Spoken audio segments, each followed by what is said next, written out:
to welcome Maria to come and speak to us about teenagers. We haven't really looked at teenagers as mothers at home matter, and I think it's an area which is so interesting. And it was quite funny. A couple of weeks ago, I was on the phone to Philippa saying, I just don't know what to do. Two of mine are arguing. One of them is, on his phone all the time. I'm going to pull my hair out. It's half term. And Philippa said to me, that's funny. I know there's a conference on. How would you like to come to this conference next week or in a couple of weeks? Anyway, I met Maria at the International, I'm going to forget it, Federation for Family Development a couple of weeks ago, and they had a very large conference in Westminster, and it was just very inspiring. We turned up at this massive place, Queen Elizabeth Hall in Westminster, and outside they had these great banners saying family, the face of humanity. And that in itself was just incredible. It was just wonderful to see family being advertised, all these great big flags in the heart of Westminster. And when we went in, there was such a buzz. There was like 1,500 people. I don't know how you did it, because I find it difficult to get a room full. But there was a lot of young people there, very young people, really interested in the family. And then people from all over, from all different organisations, would come together to discuss the family, and it was so inspiring. We had lots of different speakers, and we made some really good links with people working at the UN level and the EU level, and people like us that are doing it in different countries. So from Sweden particularly, we renewed our links with, and it was just really lovely to come together with people, like-minded people speaking about the family. And when Maria came up to speak, it was just wonderful, and she spoke about the humility. When you become a mother, you have to learn a big dose of humility, and it was just wonderful to just be with somebody who was just so down to earth and so natural. And if you have any sort of problem, go to Maria because she's just so understanding. And we had a complete laugh this morning just about our teenagers and how how they embarrass you. And I just think I'm just going to pass it over to you, Maria, to talk to us about teenagers and also a little bit about what you do within the International Federation of Family Development. Please welcome Maria.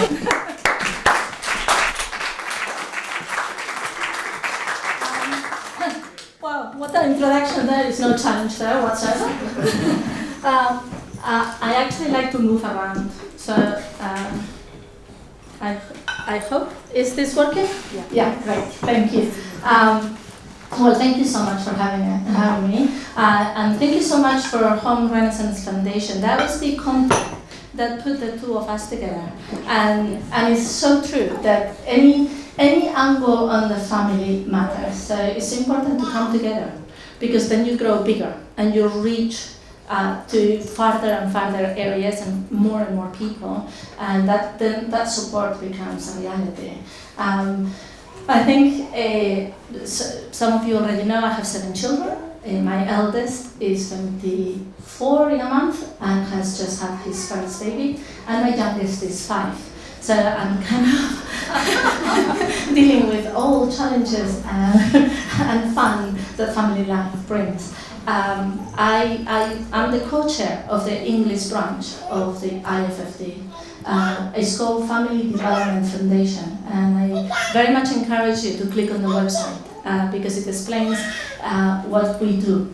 And I think many of you will find, oh wow, this is great. I can't believe that there is a non-prescriptive, non-denominational organization that creates courses that support parents in order to find that strength that Sally's just been talking to us about, without telling you what to do, just helping you by giving you the tools to discover who you want to be for your children.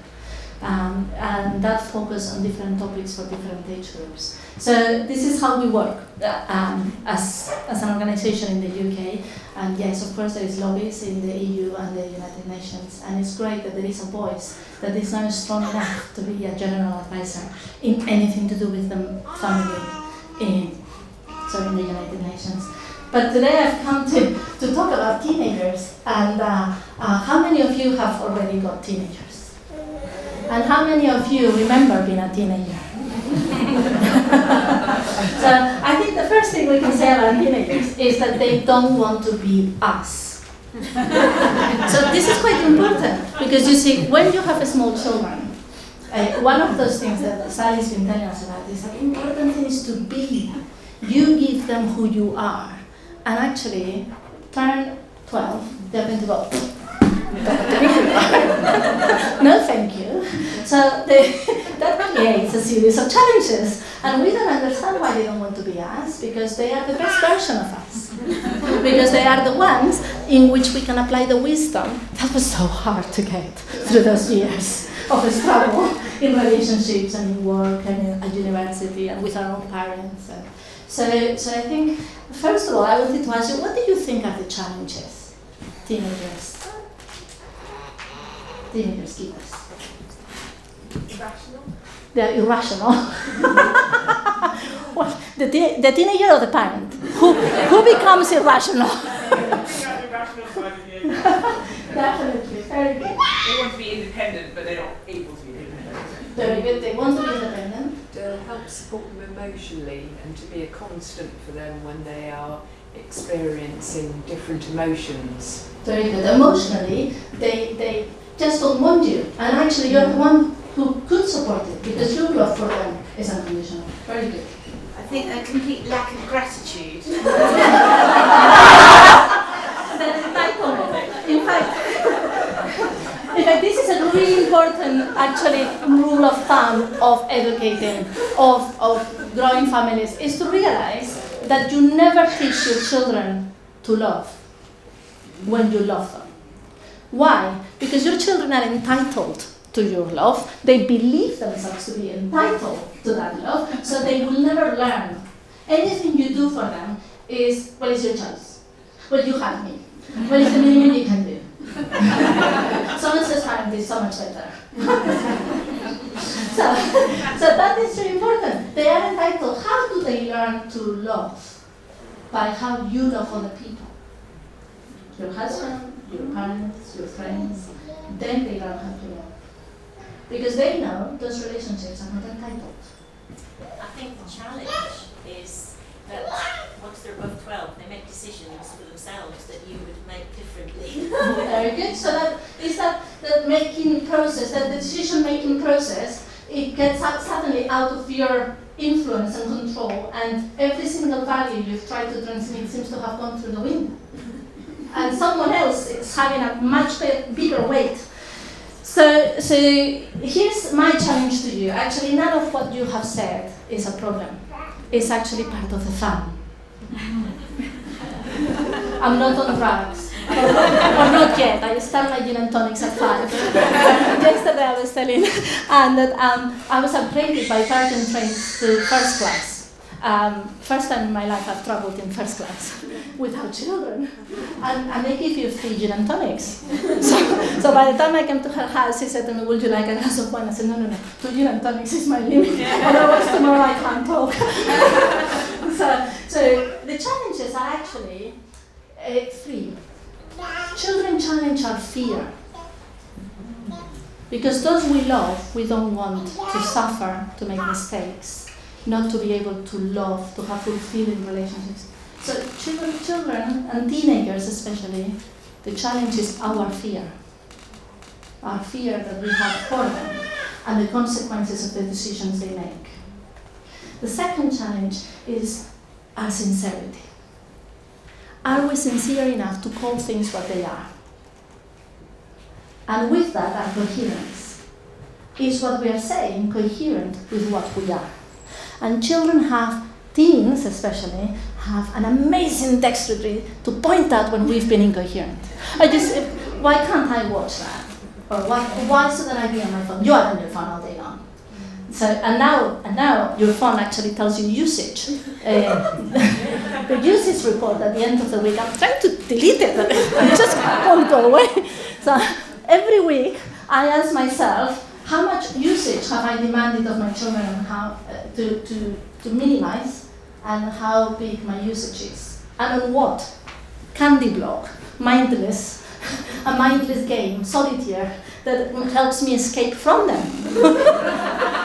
so really, it's not my fault, it's their fault, right? And now who is the teenager?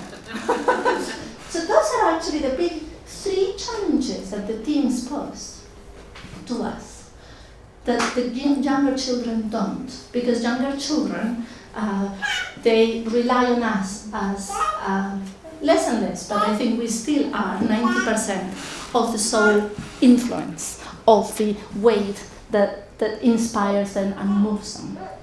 And what happens when they're teens is that because they don't want to be us, is the only thing they know about themselves. I am not my parents. Then we stop being that influence. And now we are going to be compared. And in that comparison, if we are not coherent and sincere, our children will find out. I had one of my greatest conversations was actually on a bus stop. So there I had my 3 older boys. My eldest was 12, then the next one was 10, and the next one was 8. And we were going to school. The others were around, but they don't count in this conversation. I hope they didn't count. I hope they didn't listen. But anyway, my second one says, "Mom, do you need to be naked to have sex?" To which, before I even think of answering, because I'm thinking, where is the bus? Where is the bus? My first one says, "No, you don't." The old lady that was waiting in the bus actually went off and started walking. So I applied the rule of sincerity, and I said and I asked my son, my second son, "Do you want to know what it's all about? Or do you want to know enough not to be a fool in the playground? What are we talking about here?" So he said, "I don't want to be a fool in the playground. And no, I don't want any details. I think the whole thing is disgusting." Of course he does. He's 10. He hasn't understood that he doesn't want to be a fool in the playground. So the first thing is we have to learn to listen to what is it they want or what they are asking. Big challenge, because sometimes we go off and we start talking about love and about this, and then that he didn't want any of this. He just wanted to know, okay, if my friends start talking about this, do they need to be naked or not? And then the second question was to take on my eldest child and ask him, "Okay, well, how much do you know?" And let's have this conversation. What is it all about? So first question he asked me is, "Why is it everywhere?" I said, "Oh, because it's great fun." "How much great fun?" I said, "Super, super, super great fun. And with love, fabulous." You can't lie to them. If you say to them that going to a party is not fun, the first party, your credibility is gone, because they will have fun. So this is our challenge. They challenge us to question ourselves in our sincerity, the sincerity of our advice. So it also makes us rethink, what do we bring our children to be? Do you bring your children to be independent? Yes, hands up. How many of you have brought your children to be independent or trying to work? Eventually. Eventually, yeah. Eventually. So then why do you resist when they are finally independent? Fear. So indeed, the question is, you don't want them to be independent. Independent is what we've been told. But you don't want them to be independent, because a 3-year-old can actually climb himself into the cookie jar, go to the toilet, and with a bit of luck by 4 get dressed and undressed. Even go to the garden when you're not looking. You're thinking, what are you doing? It's 7 a.m. in the morning. This is no, Mom! So, what is independence? We don't want them to be independent. What we want them to be is interdependent. People can depend on them, so they can form successful relationships. Because that is where the happiness lies. In families, in all of us, having successful relationships in which I am able to love and to receive love, and trust, and companionship, and help, and support, and understanding. That is what we want them to be, interdependent. And that is the challenge. Because independence is enough. But many independent human beings can be very, very unhappy. Very, very unhappy. So here's the Fantastic Four ladies. I worked in a secondary school, and I was in charge of the socially disadvantaged population, which is quite a challenge in itself because it brings a lot of emotional issues of why those children cannot learn. So we developed different ways of supporting them, and one of them was the Fantastic Four. And the Fantastic Four, eventually at the beginning, the school told me, parents never come. It doesn't matter. Whatever time you put the talk, whatever you give them, whether it's coffee with cookies or without cookies, they won't come. There's no engagement. So I set myself a target. I will engage these parents. I had 330 children, all teams in my care, or between S7 and up to GCSEs, from 12 to 15. So I will engage these parents. I was determined. So I came with a Fantastic Four. And the Fantastic Four was the superhero program in which I wanted to engage with the parents in 4 sessions. What are the 4 aspects of our team's life that are going to affect our relationships with them and that need us to overcome these challenges? School and studies, friendships and media, boundaries and respect, and who I am. Who am I? Sorry. Who am I? So those 4 areas actually are the areas that will challenge our relationship with them from one way or another. So in a school, first question is, what do you expect your children from their school life? Because you've been talking about being at home and childcare and the impact. Now we are at an age where they are outside the home at least 9 or 10 hours a week. Not only, a day. Not only that, you want them to be there. Why are you sending them to school? To have a break. Come on, why are you sending them to school? To educate. To educate them. Educate. And why do you want to educate them? Well, to survive in the world. To survive. Get a career, become independent. Eventually. So to earn money. So it's independence, not interdependence. A bit of both. A bit of both. So they do also have relationship with their peers, and that is important. There is an age where being outside the home is important, and is valued, and it's crucial. So you send them to school to be educated. So when the school tells you what is it that you want for your children, what do you say? Well, to be happy. To be happy. Yeah. So what does that happiness define that happiness?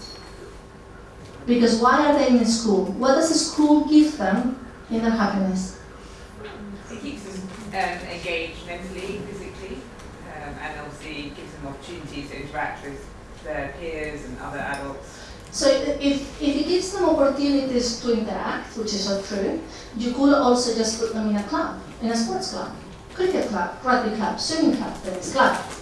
Why do you send them to school? You don't want them to be happy. You want something else out of the school. What do you want? Academic success. Thank you. Sincerity. We tell our children we want them to be happy, and our children tell us, no, you want me to get all A's. Sincerity. We want results. And we are prepared to even pay thousands of pounds if we have the possibility to send them privately because we want results. Because we think that privately will create, more support, better opportunities, open doors. So the minute we tell our children, I want you to be happy, our child stops listening to us. The minute we tell our children, I want you to have opportunities in life, and opportunities come shaped by the results you get in your exams. But if you choose to be a street sweeper, I'm happy. Are we? Ladies, are you happy if your child decides to sweep the streets? Why not? Can I just observe that I've been through this with my one of my children who's now 25, and I genuinely, what I felt was genuinely said to him, look, it really doesn't matter if you leave school. He was 16 or 17, whatever the official school age, he could have left. And I felt that I genuinely meant that. I think he knew I didn't mean that. He's very bright, and he refused to leave school. And I think that's the sincerity. You have to know what you yourself really believe. You can't even say to them what you think you believe, because they're going to know what you really believe. This is it. That's the sincerity. So the sincerity is that we put happiness in the box of money. We think they should get results to get to better universities, to get to better jobs, because a better salary gives you an opportunity of a better shot at happiness. That's it. Maria, can I just extend your thing to, I think we want them to be a successful adult. And I would put that into career, I put it into a good family life, and I put it into a good citizen. Someone who contributes to society in whatever way, and I would include in that, Very good. Yes, yes, we I are. wouldn't just limit it to the No. academic. But the school has a purpose that impacts on the academic. You're absolutely right. Those 3 areas are the 3 areas where we want to see our child develop. Family or relationships, academic success, which means job opportunities that they can do well and enjoy and grow, and that gives them certain security and comfort at home, and an impact on society, that they are engaged with their surrounding and that they want to make a better world. And that does not mean only to recycle. That is the beginning of your engagement with the world around you to make it a better place. 100% agree. So what happens with the school is that we do want them to have opportunities, but what we have to be careful is, are we telling them that happiness can only be achieved with a middle class or a middle upper class salary? Because what happens if your child is not going to have that? Because it's determined never to get into management roles, or doesn't want to be a lawyer, or doesn't want to be a doctor, no matter their capacity. Because sometimes, I've had children of all kinds of capacities and ability. So some of them, you could imagine, very, very easily I could imagine them to be the CEO of the future, and others, I insisted, are you really sure you want to go to university? Please, really? You don't have to. Because I thought, a different type of career may perhaps be better because of your capacity and the effort it takes out of you to keep going. At the end of the day, they are going to decide to use their capacity for something. So what are we telling them to do? What kind of ethics of work we are telling them? When we focus helping our children in their school life on a work ethic, whatever you do it so you feel proud of it. Do it so it's well done. Not results-based, but well done. Then our children will respond, because they will own their lives. When you're telling them what your expectation is, what they're doing is fighting you. They're so busy fighting you, they don't own their lives. So why change? I can't change. My mother or my father are on top of me all day long. I can't be who I am. When we talk to them about the work ethic and learning to be proud of your work and do it well and finishing things off and not result-based work, then they have to own it. And the results and what you do with it will be yours. And my role as a parent is to accompany you and to help you out, whatever it is that you want to be.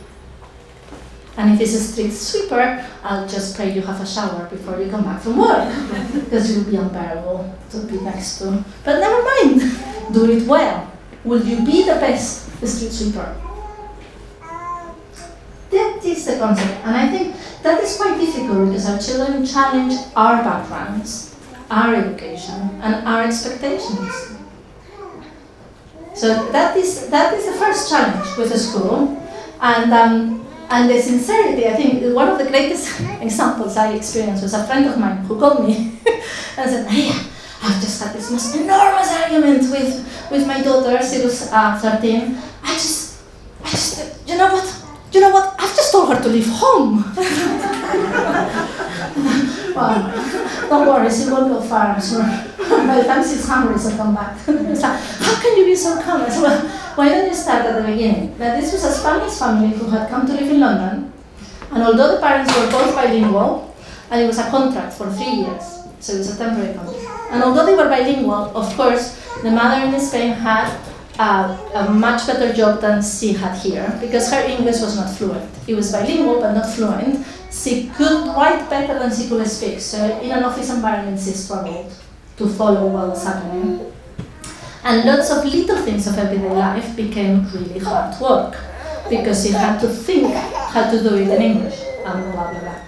So what had happened is her daughter had told her 3 weeks ago, I need you to order extra socks for my PE kit, because I'm the only one who's wearing the wrong socks, and I get attention every time I wear my wrong socks. So to which the mother, as we all do when we find something difficult, she procrastinated and put it in a corner of her mind. Socks. I'll think about it. Of course, it'll only take me a minute, but I actually don't want to deal with it because it means getting into a website, checking in English, I have to find and navigate the school uniform, and it can't really be that important. So, come 3 weeks after, and her daughter having had 3 detentions, the daughter went crazy at her. You haven't ordered your socks, this is all your fault. So the mother said, how dare you tell me at 5 to 8 in the morning that I have to order your socks? You should have reminded me. Blah, blah, blah, blah, blah, blah, blah, get out. So the daughter got out, of course to school, I'm sure the daughter was back in after school. But what happened there when she called me? She was furious. I just don't know what London has done to her. She used to be so nice. So how do we look back at the school performance of that girl and the mother's performance of that girl? I said, are you cross at her because you have lost the position you held in front of her of knowing what to do as a mother, because of a language barrier that now you find difficult, and you do not want to recognize in front of her so she doesn't take advantage of your weakness? Or are you cross at her because she's blaming you for her lack of performance in school? Well, fine, I'm cross at myself for having delayed doing this because I find it so difficult. And because it's just a stupid language. And I said, I agree. But that is the point with our teams and our arguments with them. So with the school, when they're not studying, when they're not, what are we doing? What are we cross about? Sometimes we are cross with our teenagers because of our own fear of their failure. So here we go. We get a project. They have to investigate the medieval architecture in London, and off we go to take photographs, to do this, to do that. We present this portfolio, and as a teacher, can I just tell you, we just go, oh, well done, mum. Even better, phone call, because when we get a mobile for our children, because they go to secondary school and they're going by themselves, in public transport, in London. So we get them a mobile so that we know they're safe. Our children actually never ever call us or let us know they're safe. Never ever. They'll use it for many other things except us or security. So I don't know why we bother.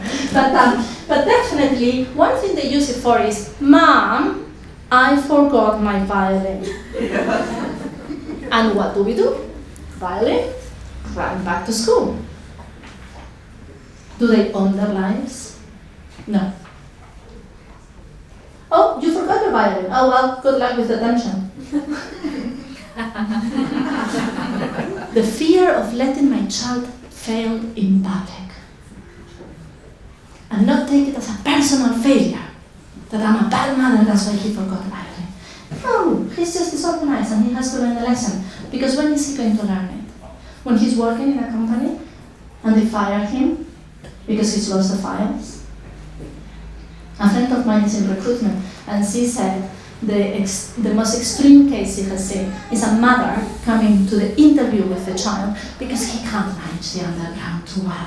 So I just thought I'll bring him and I'll wait here. She said, I couldn't even go through the process of the interview because in my head I already thought, never will I hire you because I don't want to hire your mother. We have to be careful. We have to let them fail. We have to let them fail. So the thing that has changed is there's no room now in the school system for them to fail. So you have to get your GCSEs, to get your A-levels, to do university, to then work, and then you get to 55 and you kind of collapse. Even I went to a talk a few months ago, and they're now going to examine 15-year-olds on creativity. Well, how do you examine creativity? That's going to stifle anything. That is so true, but there is plenty of failure before that. At GCS, and the thing is, if we allow them to fail at 11 and 12 and 13, they'll be well prepared to study and work hard for 15. The problem is we've been protecting them and managing them and helping with their homework, which is actually sitting next to them for years. But we cannot sit next to them in the exam. So at some point, the education system has to grade the capability of that child and how he or she applies it. So it's not, there is never a perfect system. You are absolutely right. In this country, there are only exams at GCSEs for first time, exams that matter. Schools try to put small exams every year in place. Some schools do it every 6 weeks to keep a track record of progress. Every school has a system. Other schools only do it on homework, whatever. But it's true that the only exams that matter appear for first time at the age of 15.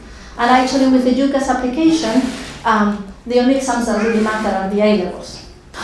But GCSEs are important to apply to McDonald's, as one of my children realized. I don't have enough on my maths to go to work in McDonald's because they expected I can't remember, a 7 or something, and she got a 6. And she was like, how can that happen? So, well, then learn your lesson, no McDonald's. So she's working in Marks and Spencer as a part-time job, as a student. Another thing, do we need to provide a salary for them that we pay so that they don't have to work because they have to study? When my children are doing exams, they are doing exams, so they can't possibly set the table at home because they're stressed, they're doing exams.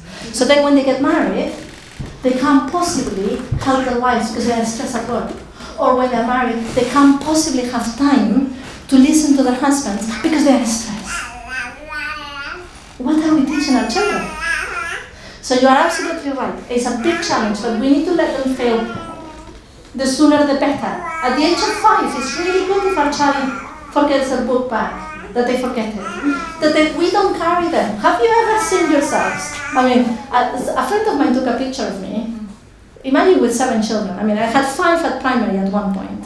And when they come out of school, all the children, my children, saw their friends dumping their backpacks or book bags or PE bags on their mothers. Boom, boom, boom, boom. And my children tried, and I threw it back and threw it back. Because in my case, logistics just helped me. You can't carry 5 of everything anywhere. So that was it.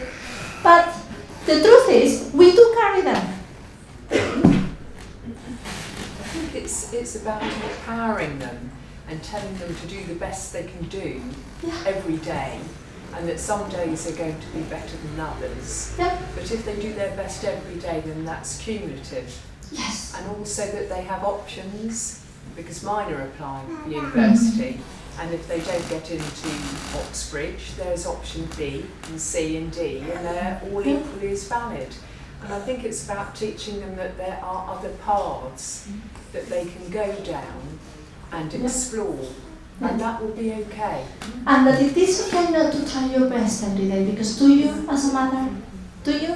I mean, I know there are some days when I don't. I don't set out to, but as the day goes, as one of my daughters said to me, if the traffic light is red, I just know it's going to be a bad day.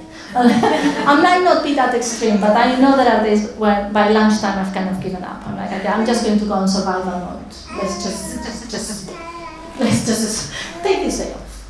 It's okay. We have to learn to teach them. Therefore, we have to learn to say sorry. To say sorry to our children, to say sorry to our husbands in front of our children, or to our mothers in front of our children, or to our friends in front of our children. I am not saying sorry to my mother-in-law, she is a right cow. Well, your children need to know that you need to say sorry when you have never sent a picture to her because you can't stand her. Because otherwise they will not learn how to say sorry and not be the best and learn to fail. So we first have to let them own their lives and let carry their PE bag and carry their instrument. And if they forget their PE, they can't do PE. Such is life. Our job will be to make sure everything is ready for them, to help them not to forget it. Can I just share a little bit of experience? It's a wonderful place, isn't it? At my side. The same child is the one of my 4 that has academic learning difficulties. Uh-huh. And the best piece of advice that I had when he was about 8, 9, 10 was comparing him with his brothers and sisters and how I handled the whole family, was the one that's most likely to fail is the one that you need to be hardest with yourself to allow them to fail. He was the one that was most unlikely to remember to take the bin out or whatever it was I'd asked them to do. And he was the one that had to be really careful not to give reminders or whatever it is that we do to try and not allow them to fail, you know. I know, it's so hard, isn't it? It's so hard to leave their bed unmade until they come in the evening. Or, Mom, I've run out of underwear. I said, really? Where is your underwear? Well, that's your fault. I said, is it? How come? But the laundry, and I said, I have done laundry. Everyone else seems to have clothes. Where is your laundry? On the floor. I said, oh, on the floor. Well, it was clearly dirty. It's on the floor. I said, interesting. Which floor? Well, my room. Where else am I going to leave my dirty underwear? So you expect me to walk into your room to clear the floor of dirty underwear? Interesting. What have I done for 15 years that you will expect this of me? Where is the laundry basket that I buy really nice in Next or John Lewis or well, look, it says laundry outside. That's a big clue. You have to learn to laugh at those things. Okay, so that is school and studies and expectations. So. Sorry, just one question, which links to yours a little bit.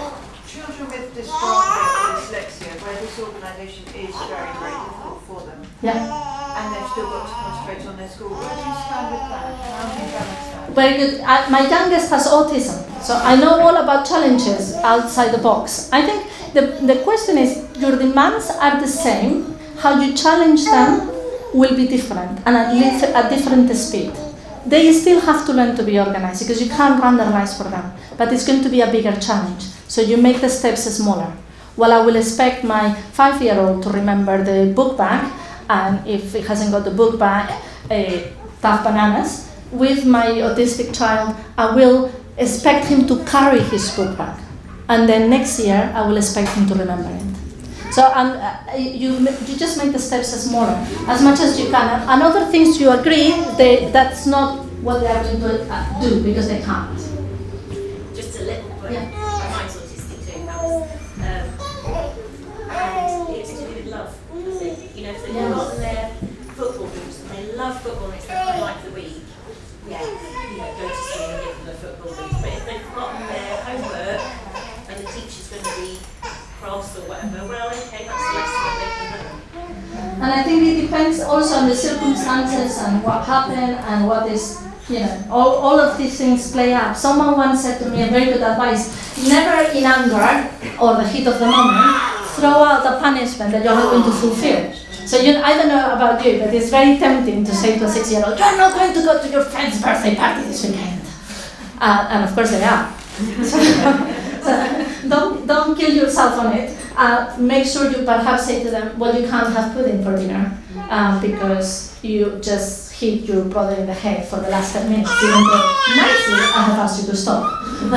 So I don't know, you know those lovely moments of family life. Anyway, the next one is friendships and media. And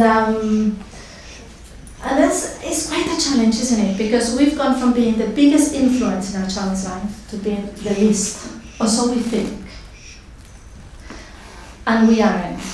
this is where who we are and how we behave actually has the biggest impact. And that's why they're so judgmental towards us and so accusative. And they accuse us of all the time, oh, you say that, but you do that.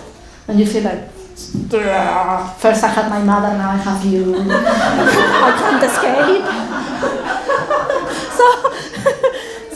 So what happens? What is our child saying to us? They have these horrible expectations of us being Yoda. But the truth is, Yoda was no parent. So don't fall for the Yoda. I wanted to say to Sally, I'm sorry, my big objection to Yoda is that he was no parent.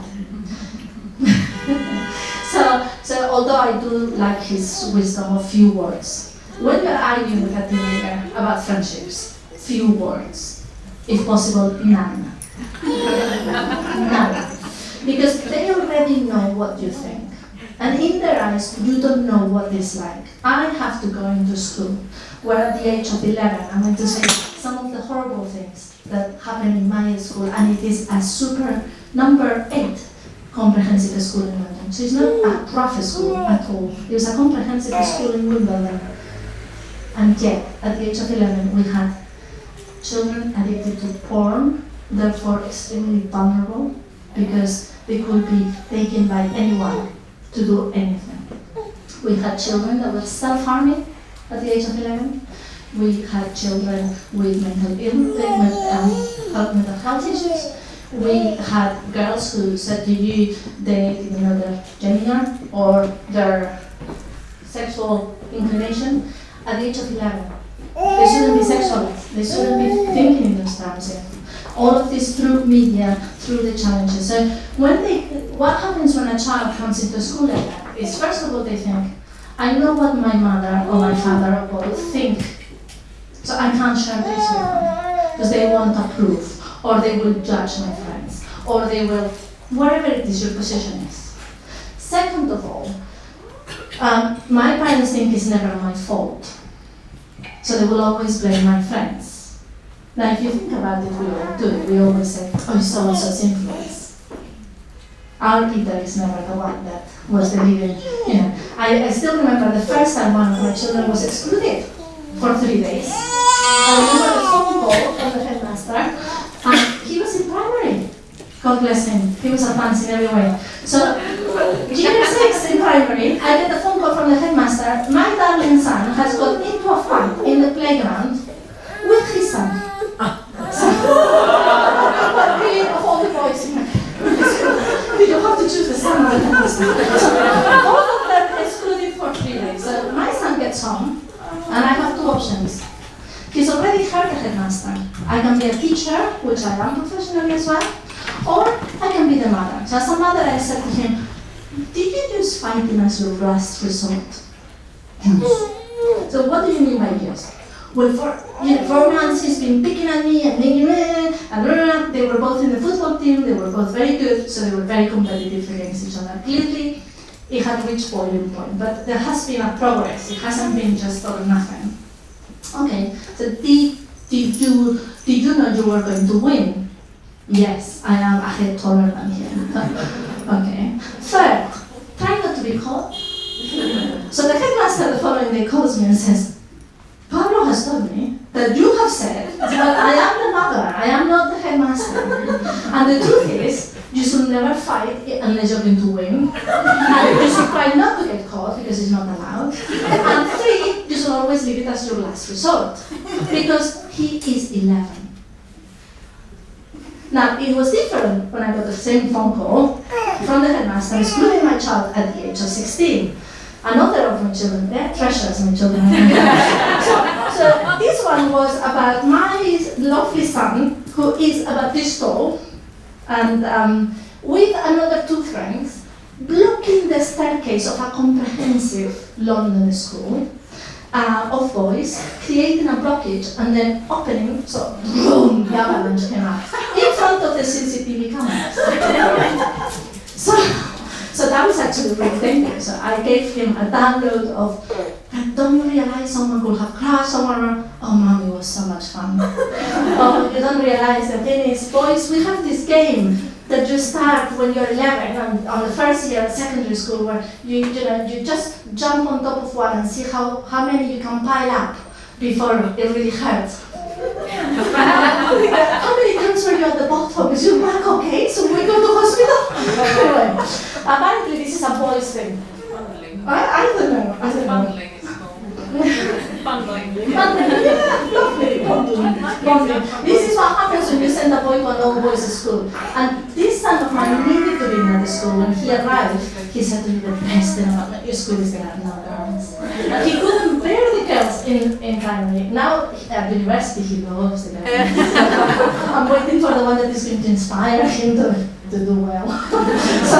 So anyway, the point with these friendships is that they are really struggling to put together the values you're giving them at home with what they see out there, with fitting in, with trying to make friends, and all of that trying to be coherent. They are not the same person they are at home, with the person at the school, with the person in the rugby club. They are not the same person. They don't know how to be one. We as adults struggle to be one. Many of you have said that in this forum you are prepared to say certain things you are not prepared to say somewhere else. Therefore, if we are not one, why do we expect them to be one? So with our friends, policy is called open house. They have to know they can bring anyone of any kind to their house. But that house has certain boundaries of behavior. That is all. And whatever those boundaries are the ones that are relating to your values. So in our house, there were certain boundaries. When you bring your friends, you can play poker all night, but I don't want anyone so drunk that I need to go to hospital. But it was great that my sons brought their friends to play poker all night in my house. Because you get to know them. You get to know the struggles your children are going through in order to fit in, to be themselves, to discover what their values are. Because they also have the right to develop their own values, which hopefully will be influenced by yours. That's what you try to transmit them. Open house. If your child never brings any friend home, worry. Worry. Why does your teenager never bring anyone back home? Or only that friend that is the daughter of your or son or your friend who they know you would like and approve of? Why are they always in their bedroom on a screen? Because their friends cannot be brought in real life home. So open your house, make it fun, make it plenty of pizzas, plenty of whatever it is you need to do. Whatever, make no judgments, make no faces when they appear through the door.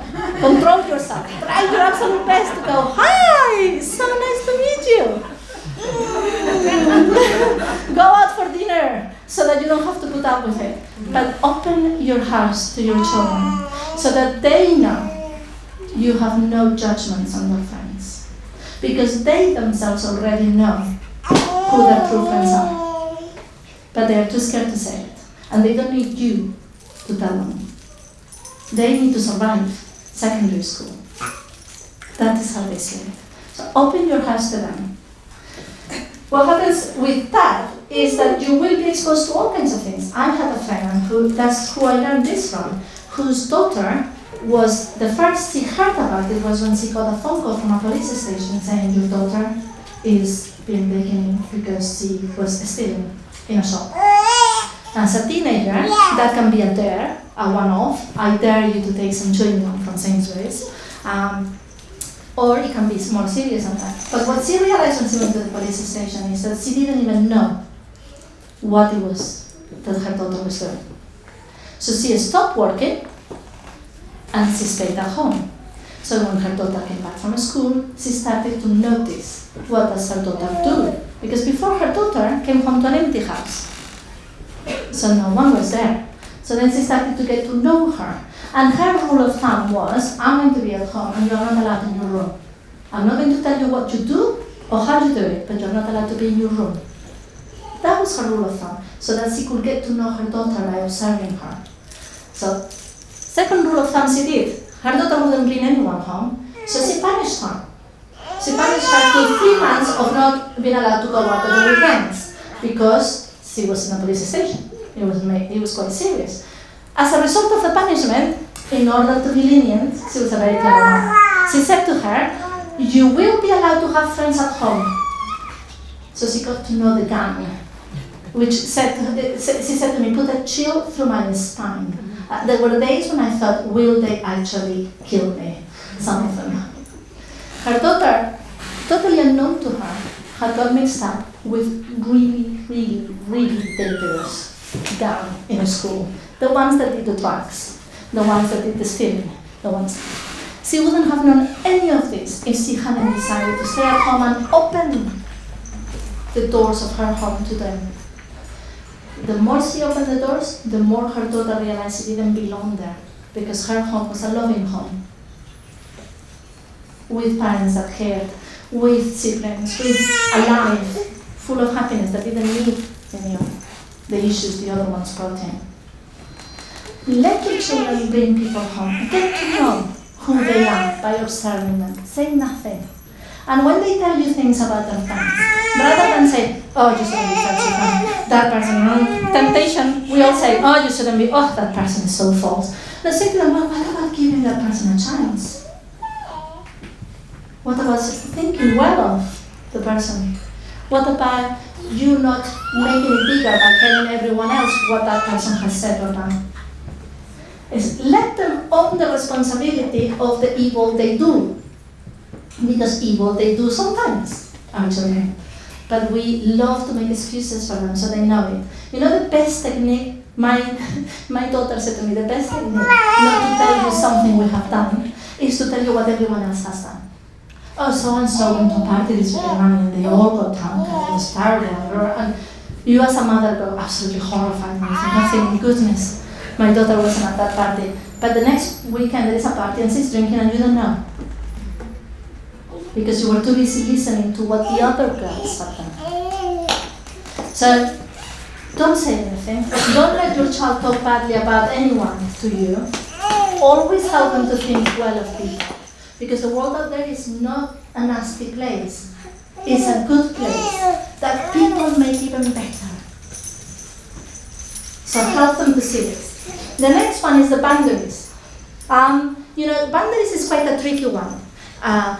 Because what happens is you have to focus your fights. You have to decide and choose which fights matter. When they were little, perhaps putting things in their place matter. Learning to eat everything because it's healthy for you matters.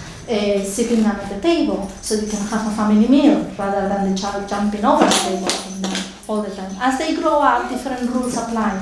When they are teens, think of all those rules, acknowledge their hormones, and only make rules about what matters.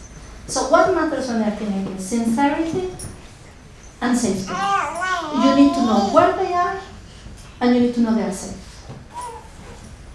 That is what matters. You have to keep telling them. I know you're going to go out when you go to university or when you're even younger. You're going to go out, you're going to go with friends, you probably drink. Can you please make sure you're safe? And never leave anyone behind. I had a friend who was called by a complete stranger on the mobile of her son because her son was on the streets completely drunk. His friends had gone. He was completely drunk on his own. And he was lucky enough to have met someone kind. So what are we telling our children? Safety and sincerity. I don't care. At this stage, when they become teens, I don't care what you do. What I need you to know is that you know you can tell me because I can help you. It's no point. I had a friend whose child didn't go to her for help. She went to uni, he went to uni, and he ran out of money. He got into debt. And instead of calling mom and dad to say, I've run out of money, I can't pay my rent, he went into a betting place to try to get some money. Then he didn't get it, so he got more into debt. So then he went to a loan shark. Then, of course, he got into more debt, and then he started selling drugs to pay the debt. And then he was caught, and they were in court. And that was the first time the mother knew what was happening. She said to me, Maria, as simple as 300 pounds on my credit card would have solved this problem. But my son didn't come to me to ask for help. So that taught me a big lesson. When your child enters the teen years, make sure the message is, no matter what you do, it's okay. Because life is way longer than you expect, and nothing is impossible to fix or to work through or to come to the other side. And sometimes the learning process is awful because the traumas are really high, but it's okay. So the boundary that is the most important with teens is to know that they have you in place, and that when they need help, you have to be the first one. They must lose the fear of telling you, I have really put my foot in it. This is really, really important. So that is what happens with boundaries and respect. And don't think that allowing them to it's interesting when you're at the school and you're listening what children say. So we had different forums, and in one of them was about boundaries. And some of the girls were saying, oh, she's so cool. Her mom just lets her go out. There is no limits on the time she can get home and this and that. She was 14. And so the girls thought she was in a dream house with a dream mom. And I was saying nothing. I was waiting for them to discuss this and that. And then the girl, with all this freedom, just said, well, the thing is my mom doesn't really care. My mom doesn't really care. That's so not true. Her mom was trying to be her friend. So with boundaries, what matters is that you are not scared to be parents. We are so impatient. So when their children are little, we want them to be old. When they are old, we want them to be our friends. Well, when children are little, they should be little. When they are teenagers, we shouldn't be their friends. We shouldn't be their parents. And when they are old, they should be our friends. Don't be scared to be a parent. Put boundaries in place, because those boundaries are because you care. And tell your child this. Why do I have to do this? Because I care and I love you and you don't get it and you hate me and that's okay. Off you go. Back by 10. It's non-negotiable. 10, 15, then I'll pick you up by car. No, fine, 10, I'll be home. So don't be scared to be a parent. Be the parent they need you to be. Don't be their friend. They have plenty of those. Don't be impatient. And then the last one is who I am. And that was something that came up in our Congress about their temperaments and what they're like. Yeah. So I will strongly recommend that you read. There are plenty of books on temperaments. There is a great one that says The Temperament That God Gave My Children, written by Lorraine Bennett. And it just describes how different reactions of our children in different circumstances is simply a matter of temperament. We also have a temperament. So we will react. You know, it was really funny to hear Sally speaking, because I said, no, you're choleric. You're primary, that's why you react and you have a huge temper. That's not bad nor good. That is your temperament. The problem is how you use it and how you mold it for the different relationships within the family and your children. So a child that is sanguine will always be very easygoing and very pleasing, loves people.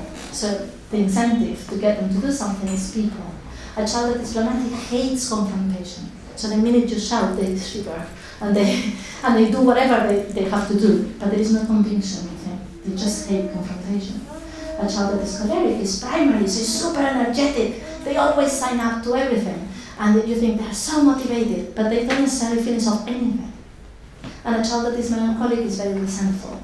Now this, I am no expert in temperaments. This is just highlights, but I cannot not encourage you enough to read on temperaments, because it really helps you understand what can I do to motivate my child to be who they are with confidence, in order to develop that interdependence, that understanding of others, that reliability, that depending, that trust.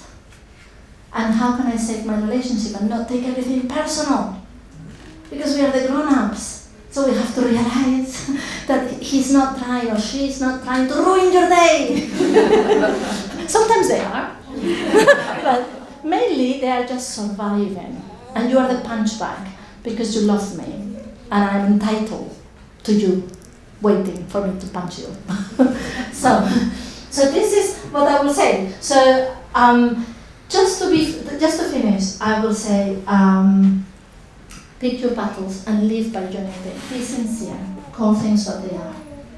Don't ever try to sweeten the truth to your children. It does not work in their kids.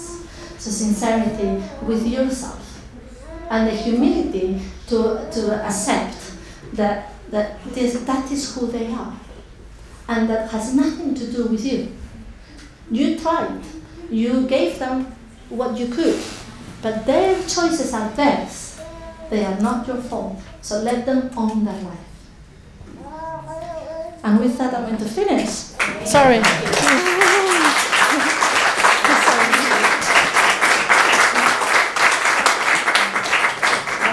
find that really inspiring.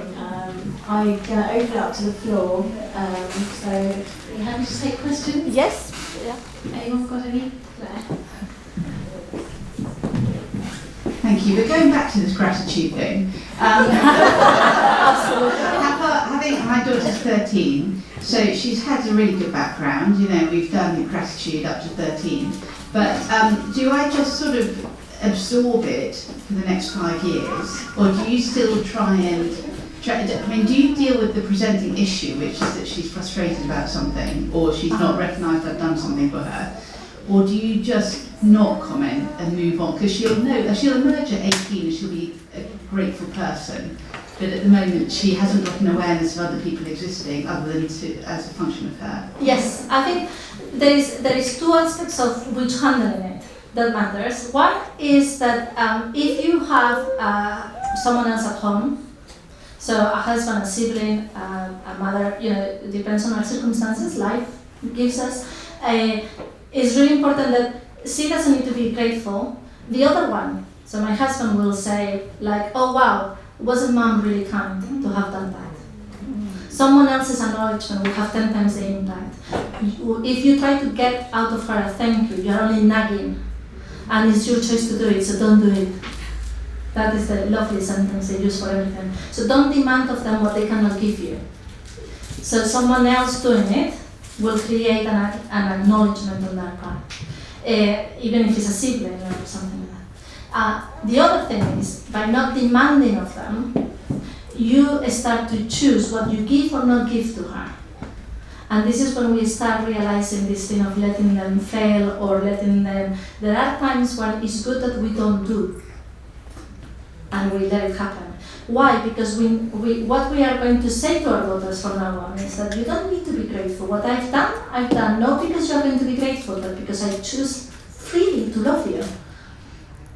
That is the message you want to say to her, because otherwise she'll only learn from you that she's only going to do things based on results. So I'll only do things for nice people who will say thank you to me. Or I only love those who are nice back, and then I'll use people. That develops in users, not on people who freely give of themselves no matter what, which are the best recipe for happiness. So that is, yes, unfortunately, I'm going to say to you, you need to close your mouth and wait until she's 18. Which is really hard and really unfair. But it works. It really, really works. It has to see from you that freedom to give without expecting a result. Yes. I have a 17-and-a-half-year-old son who is Jekyll and Hyde. He's amazing, lovely, affectionate, gorgeous, hideous, shouts, screams, and he won't recognise, but he is practically addicted to his phone.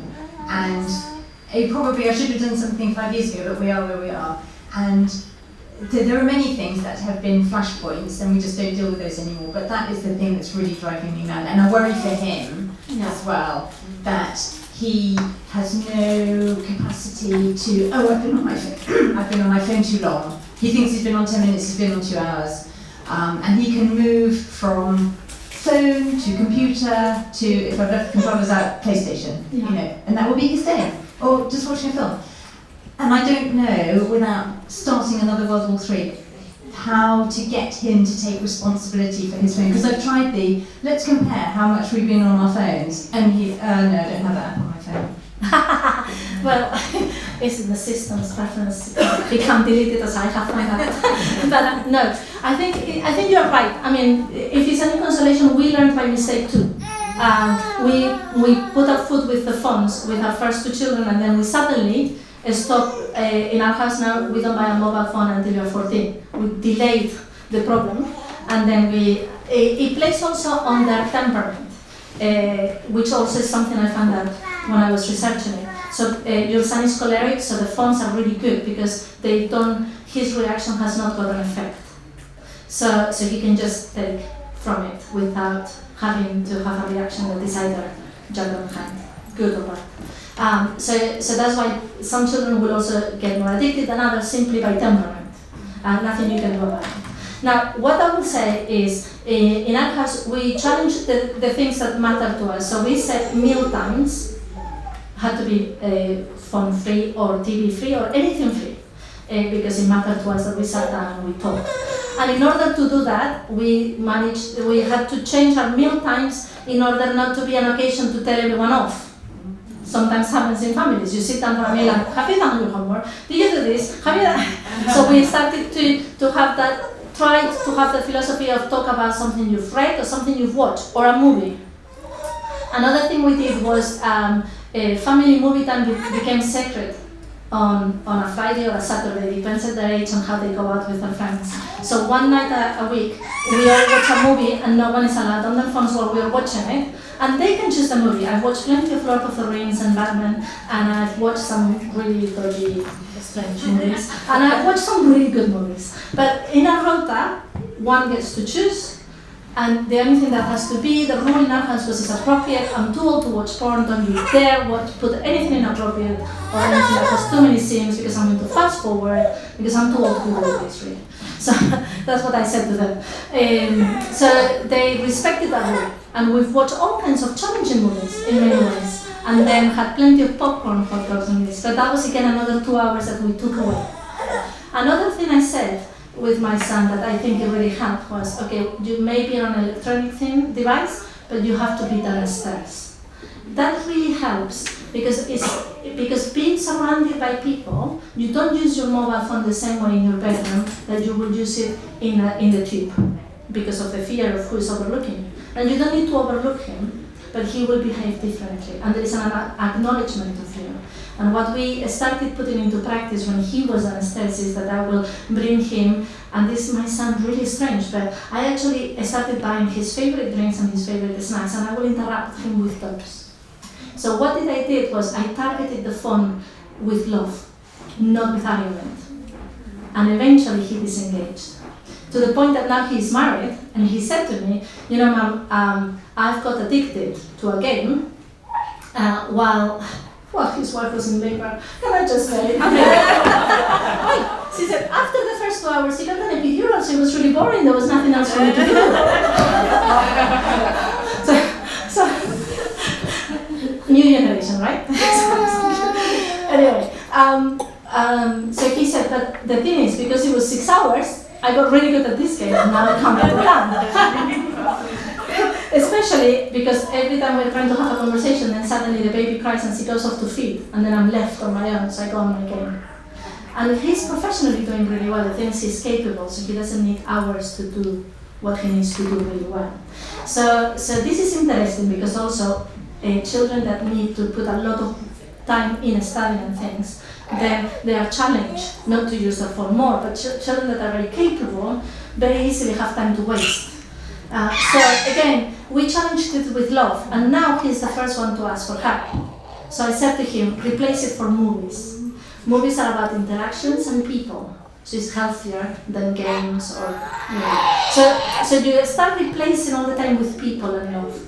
So if you get your son to be interrupted because he's downstairs by you with his favorite drink, I thought you might be thirsty, but you don't tell him off, he'll put his phone down and actually talk to you for 3 or 4 minutes. That's 3 or 4 minutes you've gained.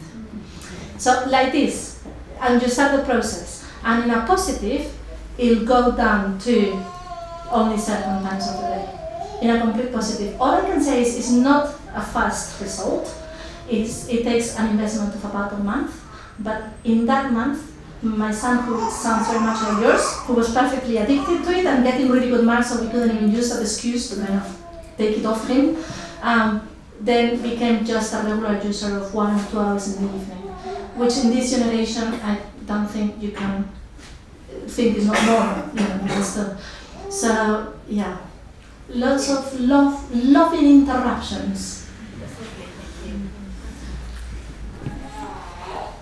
I just wondered, I've only got a nearly 7-year-old, 3-year-old. So this is in the future, although it's You're in the pre-teens. yeah, it's already so it's already kind of the ground is being laid, I suppose.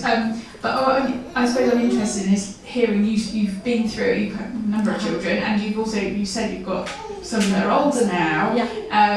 So I'm sort of interested in when this period is it really they hit 13, teen up to 19, and then they become adults, or obviously all children are different, and also I think probably girls and boys are different and so on. But kind of what would you class as the period when they enter it and when they start to come out the other side? Okay, so the bad news is actually they're entering it now around the age of 9, and that is thanks to media. Even if you haven't got it at home, they'll have it in school through their friends. So unfortunately, they are going to enter a very, very heavy preteen period around the age of 9. And for example, we've always had the boys and the girls in separate bedrooms, but we had a gap in our family life for nature reasons. So there's a gap of 8 years between the 2 girls and then the next girl. So that girl was sleeping in the bedroom with the teenagers because the youngest boy was in the boy with the boys. And suddenly we realized, oh, hold on a second, we are provoking early teenage years on my 6-year-old because of this. So we put the little boy and the little girl together until they are 10, and it's not suitable anymore, because we realized we were upgrading her without realizing. So siblings upgrade you, media upgrades you, and friends upgrade you. So from the age of 9, be on the alert for different attitudes, and don't take it personally, and help them see themselves. So it's good that when your child comes home and says, so-and-so has been so mean to me, they told me they don't want to play with me in the playground. My question is always, and what did you do before that happened? No, but she was like, no, what she was doing, I get it, that is horrible. What did you do? And then you help them see themselves and choose who they want to be, rather than interfering and trying to fix it because you only see it from your child's point of view. So, sorry. And how long does it go on? I'm going to leave it there. Can I just add something to that? The siblings of friends. Don't forget that, because of course, your eldest you're child right. might be friends with somebody who's the youngest child in that family, and Yeah. then you've got all that build Yes. to deal with there. Yes, and having thinking, so I don't want my little Pablo to go and play in that house because of that. Then I had my horrid Pablo being a teenager, influencing the young ones of other people. And you're thinking, one grows. But they grow out of it. The faster they grow out of it is the faster you are sincere, coherent, and you allow them to grow out of it. The more you want to manage and control and soften the blows of life so that they don't suffer, the longer they take to grow up. To the point where sometimes, I'm the youngest of 9, very Spanish, typical family of my parents' generation. And my 65-year-old brother said to me, I just don't understand, I've just got cross with mom in an argument because honestly she always does this. And at that point I just went really silent on the phone and counted to 3, and then I went, you are 65, you ought to grow up. Your life is not mom's fault. And so he was like, what are you going to say? And I'm not saying what mom did right or wrong. I'm not saying she wasn't strict or she was strict. What I'm saying is, take responsibility. So we all have to be careful because we can be a teenager, and ask yourself, when was the last time I blamed someone for something? Because we can live in Victim Island with a 5-star Hotel Deluxe spa and not move from there. Nothing in our life is our fault. Everything seems to just happen to us. And all we can do is just suffer in this spa that we put ourselves into. Two questions. You don't have to answer both of them. First one is, what's your view about about adversity, because I'm more and more coming to the conclusion that adversity is actually essential. The second thing that I'm worried about is on the screen side, it's not so much that my kids are addicted, they use it loads, but I don't think they're addicted, and we do have all that screens downstairs and all that stuff. But I worry about all the things they're not doing, because by their age I had read so many books, I had household skills, I had jobs, I've done this. Theirs is so much more restricted, and even socialising. One of mine, as opposed to a console gamer, he's a PC gamer. Got his headset, chatting to his friends, I can hear the conversation, they're lovely lads, I know them. But he doesn't need to go anywhere because he socialises from the sitting room. Yeah, very good.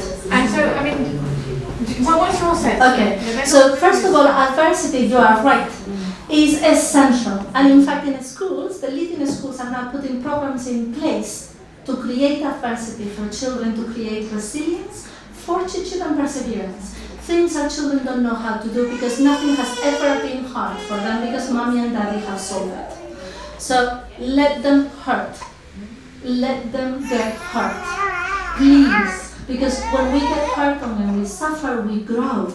And the important thing is that you are there to help them grow into learning to love through it, rather than to grow into resentful, self-justified behavior that allows you to be in victim island and nowhere else. You have to move them to love island.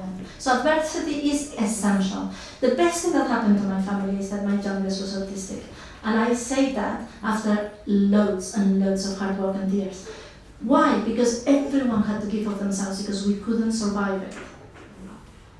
Now, I don't wish it on anyone, any kind of disability. But adversity made us grow and grow in love. And our children were a huge example to my husband and I of love. They allowed us to concentrate on what the needs were of my child by not demanding anything of us and giving of themselves to each other and taking care of each other. So we had the time for the one that needed us the most. So they taught us that actually in adversity, the best of who we are comes out in a loving environment, which all of you are here for. So clearly, your homes are loving environments. So let it happen. Let them suffer. And when they're suffering, don't fix it. Tell them it's okay to suffer and how bad it is. And now that is really bad, what are you going to do with it? Because it's okay. So that's one thing. The other thing about media and what they're missing out, there is a time and an age when you can influence that. We ended up having a rule of no mobile phones and no media, no anything until the age of 14. So that they had to do clubs and all of this to at least expose them to it. There is also, we've used a reward system of every one book you read, we've gone from sweets to money to a shopping trip into Glasgow, always with a limit of, a top or some trousers or something. Why? Because you have to make it attractive for them. And there are things that are, you can't compare playing on your phone or chatting on your phone to your friends with reading a book. It's hard work reading a book. You have to put a lot more out of you. So we bluntly just incentivize them with the things they like. About their friends and playing with the PlayStation, we actually said to them that once a month, their friends had to come to the house. So what we invested on was having 10 controllers in the house, which it seems a huge expense and totally unnecessary, but the truth is, once they were all at home having pizzas and popcorn and everything, actually they like being next to each other. The point is, no mother is prepared to buy the 10 controllers and no mother is prepared to feed hungry teenagers on a Friday afternoon. Like my daughters will come through the house and go, oh no, the smelly ones are here.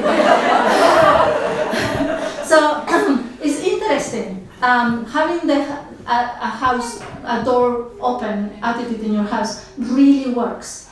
So apart from incentivizing and everything, there isn't much more you can do without making it a conflict, and I wouldn't recommend making it a conflict because they are the generation of media and they have to live with it.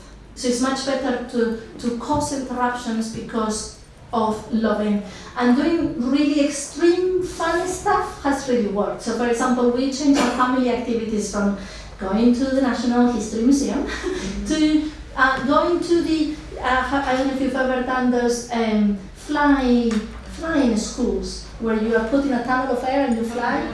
If you want a teenager to think of higher things in life than themselves, take them to a flying school. Because they have to confront fear, they have to fly, and they have to actually help each other. There's still another 364 days in a year. Oh, I know. But you will be surprised how much you will talk about it. Yeah. It is a challenge for us parents, and it's their generation, and they are on it. The schools, some of them have given up and allow them to have them all day in school, which is like to a parent. So all you can do then is interact it with love and let love win. It's longer, but it works.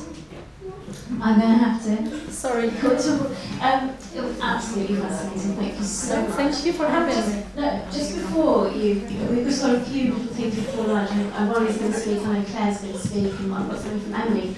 But I just wondered if you wanted to spend just a couple of minutes telling everyone about the International Federation for Family Development and what else, what you do with the courses. Yes, so it'd be great to see you, some of you joining these courses. The courses are they take 5 hours a month for 5 months, and they are case-based courses, meaning you have, depending on the age groups, 0 to 4, 4 to 7, 7 to 11, 11 to 13, and 14 to 18. You have a course that has 5 topics that are relevant to that age group.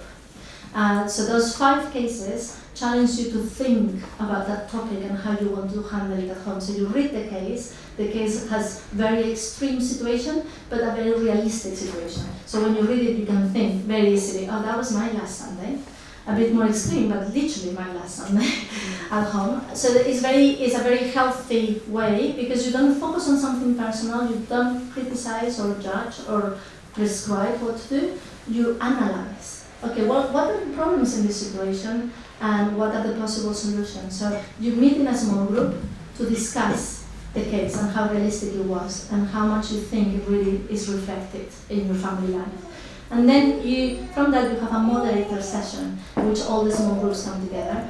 And then in that the moderator is an expert on that topic.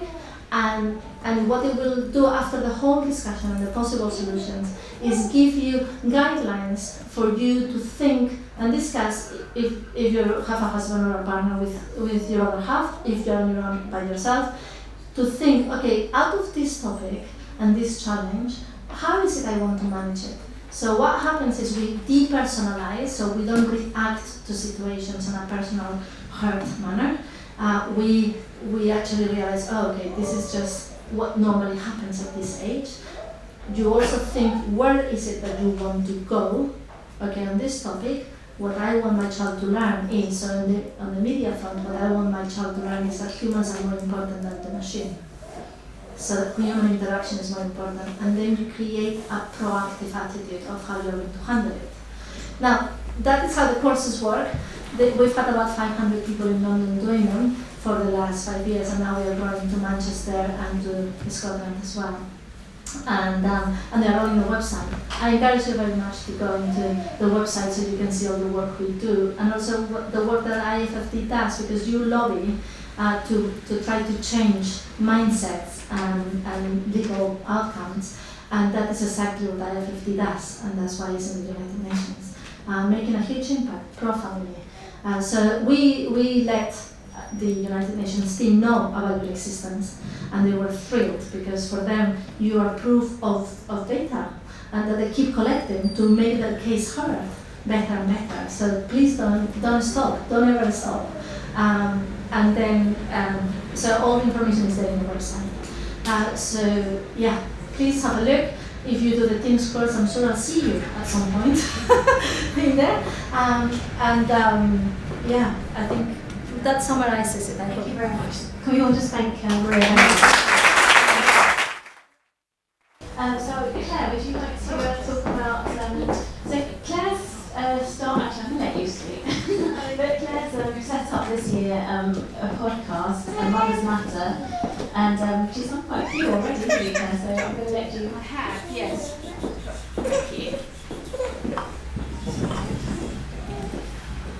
When I have some visual aids, this is what I carry the microphone in for the Mothers Matter podcast. So I have a microphone like this, and I don't know if you can see, this is the stand for it. So I was wondering if this sippy cup had got to the point where the pencils in it had all got too small, and I needed a stand for the microphone, so this is my stand for the microphone. So don't throw away your sippy cups. So I'm Claire Pay. I do the Mothers Matter podcast, which I set up in January, February this year. I set it up really, I was on the committee of Mothers at Home Matter, and I still do a lot of the media, or some of the media anyway, for Mothers at Home Matter. But when you're doing an interview, it's very confrontational. You have to be, as we were talking about earlier, you have to be really conscious of all the parents, all the mothers who are working full time, all the people who don't want to hear what you have to say. And you could constantly be in caveats about, well, if you want to do this and it's great, if you can afford it and if the world is set up. But there's not much out there where you talk about how much mothers matter, because we're so busy trying not to offend anyone and not to make anyone feel bad because it's not their fault they're working, blah, blah, blah. So I've set up this podcast, and if you don't know what a podcast is, has anyone here never listened to a podcast? Okay, so most people know what a podcast is. It's just more of a sort of informal chat, and you can go into more detail on things you're interested in. And I hardly ever listen to the radio now. I just have a load of podcasts that I listen to a lot of the time. So I set up Mothers Matter podcast partly because the name itself is provocative. We're with Mothers at Home Matter, but I've got rid of the at home just to make it Mothers Matter.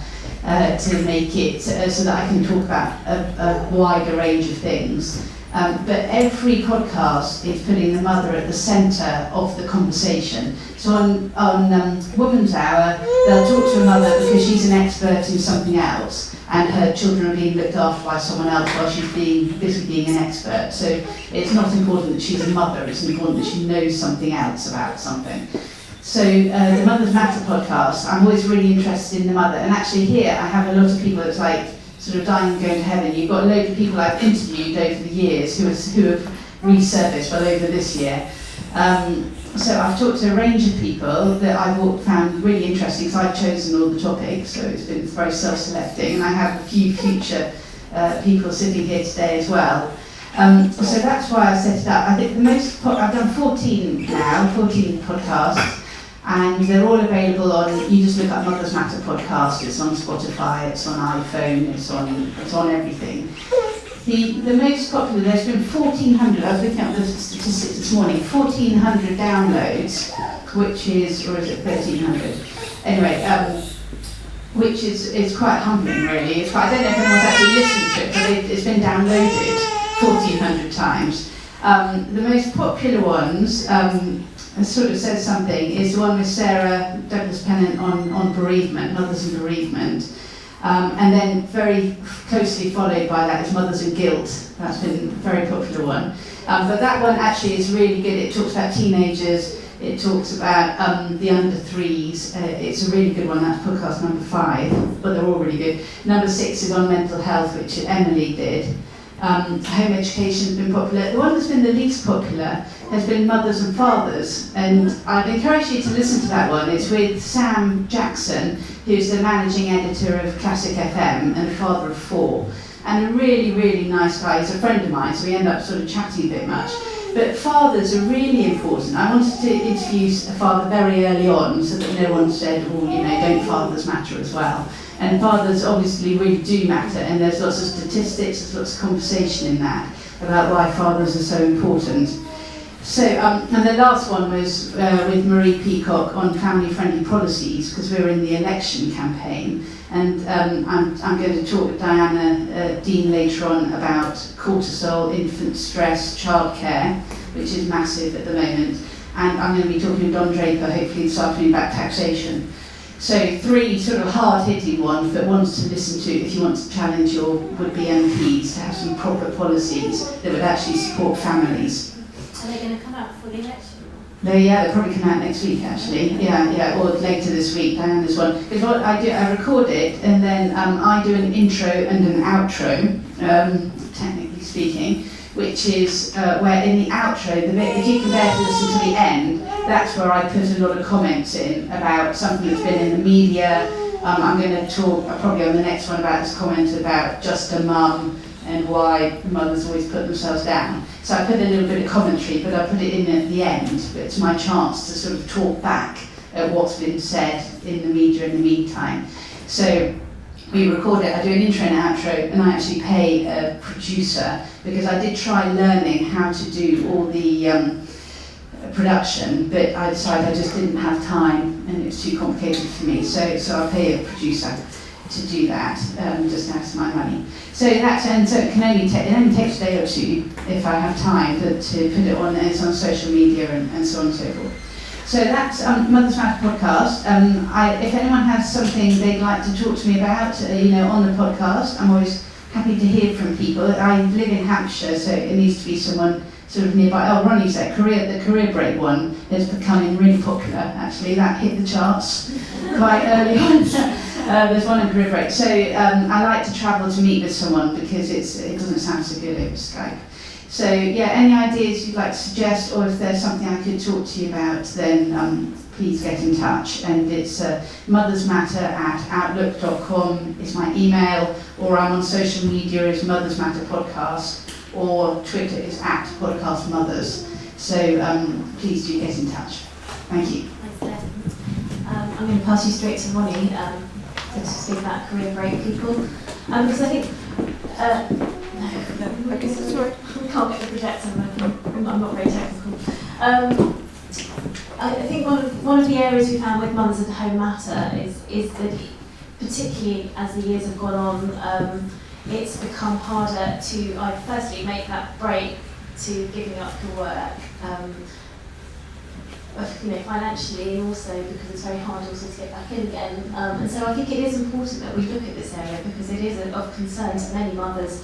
Not only yes, to actually make that break, but also to keep your skills up and how do you get back in afterwards. And so it is an area that we are looking at, and we want to work more closely with Ronnie. And she probably tell you about it, but she's offering discounts to our members for various things. So we want to work much more closely with you. Okay, that's very clear. Hi. Sorry, I usually use slides just because that's what I use. So it doesn't. It's fine. Last year, I think a lot of you were here, and I introduced career break people and explained a bit more about what we do. So we provide support, activities and guidance at every stage of a career break, not just at the return to work. The whole break itself is really valuable. And in doing so, we help people maintain confidence, their skills, their knowledge, and that will make not only returning to work easier, but life transitions, events throughout their lives. And so I really like working with Mothers at Home Matter, and hopefully there will be more things that we can do together. And I've put little cards on all your chairs so you can see the overview. And this year I thought I'd focus for my 5 minutes on confidence. And it's quite appropriate, it came up before. So one of the biggest barriers to returning to work after a break away from the paid workplace, or a career break as people generally call it, it's not the best expression, is mentioned as loss of confidence. And I gave a workshop for Imperial College alumni recently on taking a break with confidence. And I wanted to give Mothers at Home Matter members a few things to think about today. So when you maintain confidence, itself could fill a subject in itself, but I want to reflect on a few things to help you to be confident. So remember your values and your purpose and why you're on a break, especially when society perhaps isn't making you feel as most welcome doing it. Try and make a little bit of time each day, even if it's only 10 minutes or 10 minutes a week, to focus your mind and keep thinking clearly, and just try and maintain your clarity of thinking, remembering what you're doing. And I know that's really tricky when your children are so small. But if you can, plan ahead. But if those plans don't come to fruition, it doesn't matter. Just maintain flexibility in your approach and be proactive about things that you want to try and do and achieve. And above all, have courage. Because I think a lot of the time parents who've taken that time away from the workplace have to be really strong inside, because there's a huge tide of pressure for them to do something else. So with my engineering background, I always find it having some facts helpful, and so the 3 books that I referred to that I wish had been available when I had my first son. So for Courage, Daring Greatly by Brené Brown. Some of you may well have seen her talks. Anyway, for Evidence of Children's Brain Development, I liked Why Love Matters by Sue Gerhardt, which you're probably all familiar with. And another book to remind you and give you confidence of the importance of what you're doing day to day is that I really liked What Mothers Do, Especially When It Looks Like Nothing by Nellie Stavin. So, you know, always I would say go back to the facts, go back to the science. There are economics to support you as well in the value of what you're doing in the community, but unfortunately it doesn't directly feed into GDP.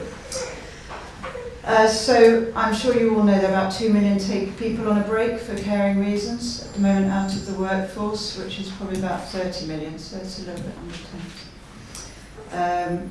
But you need to remember that the traditional linear career trajectory that we all talk about is changing, and non-linear career paths are the new normal. And I did have a picture of sort of a squiggle of go to university, go back to work, to do a start-up, jump all over the place. You know, it's very flexible life these days. I didn't actually find any picture which said take an extended break for family reasons, though my one did say take 1 year career break out. So, you know, society doesn't recognise at 55 retiring being a terrible thing to do, and then for 10 years having a holiday before you reach retirement age. So why not move that period into an earlier extended career break now for your children, and when you go back at 55, rejuvenated for the paid workplace, you've got a lot more that you're bringing back into work and adding there. So from a business point of view, it's still challenging to return to paid work after a long break, but the environment is really improving and companies are more receptive to people who've taken a break. You've got the growth of returnships, assisted hiring, and also flexible work that really are helping to improve this.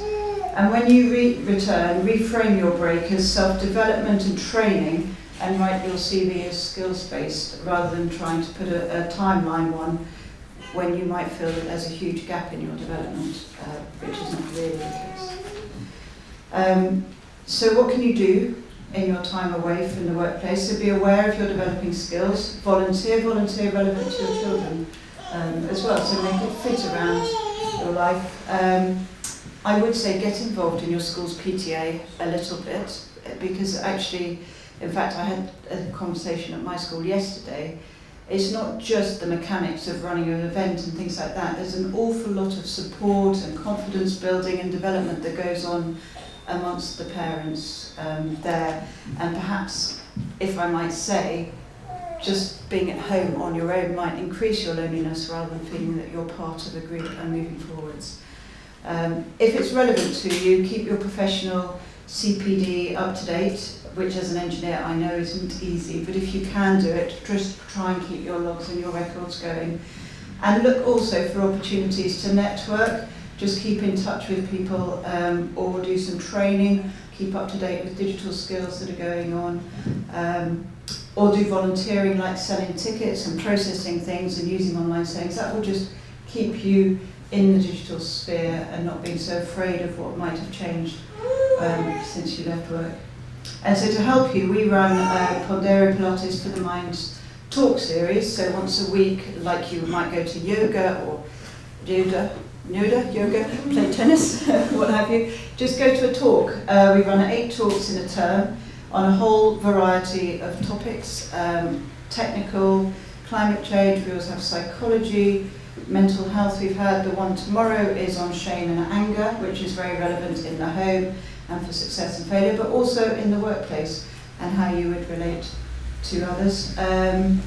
And we've developed a personal skills log which will help you see your achievements and what you're doing and understand that actually you are really achieving quite a lot in your life. So for our support, we would offer 30% off our lockdown, skills log download if you go to our website, and I'll get the code sorted out and send that to Anne if you could email it out to everybody. And also I'm looking to run Pondera Talk series. I've been running them in Winchester for 5 years in other locations, and I can't be everywhere doing that. So if anyone's interested in running talks in their area, please do talk to me. Lovely, thank you very much. It's almost time for lunch, and thank you everyone.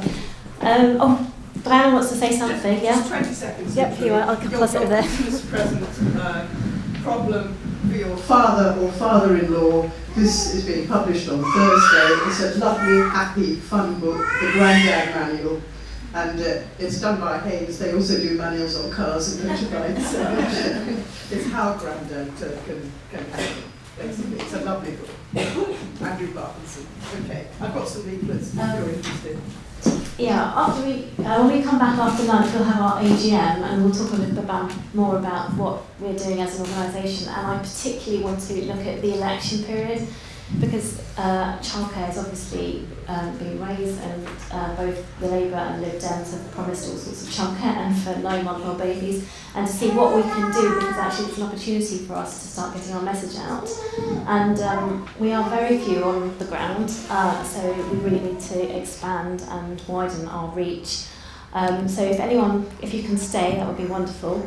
And well, just before we break, I wondered if anyone had any questions, especially if you can't stay, either to myself or to Ronnie or Claire or any other member of our committee. Yeah, Sarah. Can I just go back to the podcast, say something? Yeah. I used Erica Commissar's podcast to approach my MP. And I gave him the podcast, and I said, can I come in? I will come and see you when we've listened to it. Yeah. And had quite a good meeting. It's Andrew Morrison, actually, he's Minister of Defence or something like that, slightly under the top. But he was quite impressed, I think, so I would encourage anyone. I think it's the most marvellous message she puts across, and do use it to influence Guilt. They are very good, actually. I listen to your podcast in my car, which is now broken down, but they are very good. Yeah, and Erica, very good. Any questions, anybody? Yeah. Just one quick one for Ronnie. I'm thinking my daughter, going into a career, wanting to be a full-time mum, but to have that support when she's about to leave work, to give her that courage. Is that your organisation? Yes, so we will do that as well. Yeah, and also there's things you can do before you leave work. So, are you close to finishing something off? So you need everybody to join, basically. So you can also listen to the podcast. Rearrange, which features Ronnie in London. Yeah, no, it's number 13. Oh, right. It's one of the core family friend policies. Yeah, she's very good. Brilliant, Ronnie. Any other burning questions? Any non-burning questions? Okay, look, yeah. Are you sure? I was just going to say, you said about the download. There might well be people who are listening without downloading as well. Because like on Spotify you can do that. And you might not capture those. I don't know if there's a way. I don't know if it does, yeah. Or streaming it, and I can't see how many subscribers I've got. I can only see how many likes I've got on Facebook and Twitter, but I don't know. So there's at least 1,400 people listening to it, 1,400 downloads. But there might be other people streaming it. We haven't worked out it's using up all their data, and they should really download it and then listen to it. Well, I quite often listen to stuff like that when I'm doing the housework. When I sit on the computer on the Wi-Fi, if it's loud, the maximum volume that the computer can commit with your Wi-Fi. Yeah. And then keep going back like sort of Hoover all They're definitely great. Each one I upload, the former ones go up as well. There's always a new cohort of people who listen. So every single new old episode gets downloaded again. So it's growing sort of exponentially, because and then hopefully people share it with their friends if they've been. Actually, I think most people who've been recorded don't tell anyone about it. Anyway, lunch is downstairs, and please go have some lunch. We'll be back here at 2 o'clock. because my youngest is his exam week, so